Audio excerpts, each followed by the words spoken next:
नमस्कार, मैं हूं मनोज कुमार। स्वागत है आपका।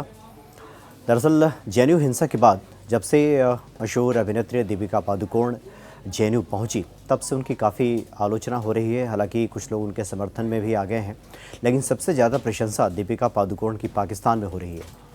यहाँ तक कि पाकिस्तान की आर्मी भी उनकी मुरीद हो गई है, प्रशंसक बन गई है पाकिस्तानी आर्मी। जिस प्रकार से काले कपड़ों में विरोध दर्ज कराने के लिए दीपिका पादुकोण जेएनयू कैंपस पहुंची और वहां की छात्र संघ की अध्यक्षा से मुलाकात की। काफ़ी देर तक वहां नारेबाजी हुई, लगभग 10 मिनट तक मौन ही सही उपस्थित रही वहां दीपिका पादुकोण। इसको लेकर पाकिस्तान में उनकी काफ़ी सराहना हो रही है और उन्हें बताया जा रहा है कि वो काफ़ी बहादुर लड़की हैं, इस तरह की बात कही जा रही है। यहाँ तक कि पाकिस्तानी सेना ने भी उनके समर्थन में ट्वीट किया है। अब देखिए, पाकिस्तानी सेना के आर्मी के जो प्रवक्ता हैं आसिफ गफूर ने भी अपने निजी ट्विटर हैंडल से जेएनयू में छात्रों के साथ प्रोटेस्ट में खड़ी दीपिका पादुकोण की 2 तस्वीरें शेयर की हैं और कहा, गफूर ने दीपिका को मुश्किल परिस्थितियों में बहादुर लड़की, इस तरह का ट्वीट किया है वहां के प्रवक्ता ने, सेना के प्रवक्ता ने, आसिफ गफूर ने। देखिए क्या लिखा है आसिफ गफूर ने।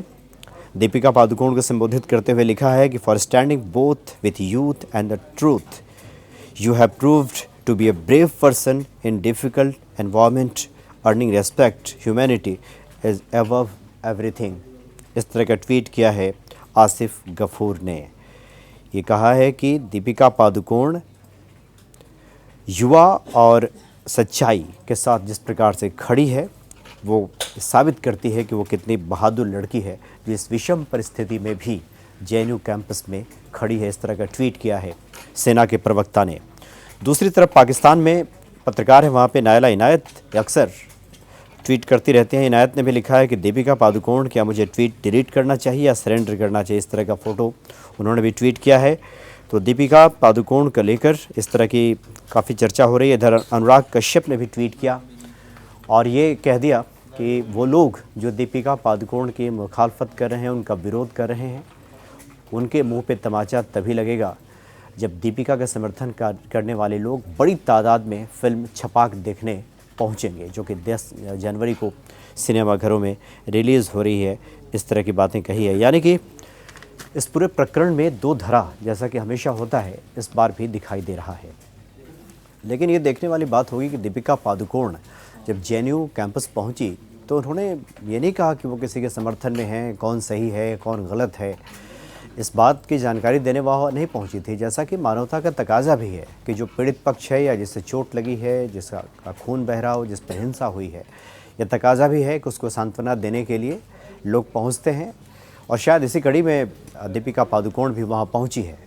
लेकिन दीपिका पादुकोण के वहाँ पहुँचने पर जिस प्रकार से हाय तौबा मचाई जा रही है, निश्चित तौर पर पाकिस्तान की आर्मी को और पाकिस्तान की जनता को भी ऐसा लग रहा है कि दीपिका का समर्थन करके वो एक तरह से भारत की जो हुकूमत है, प्रशासन है, उसके ख़िलाफ़ एक तरह से ये ट्वीट होगा।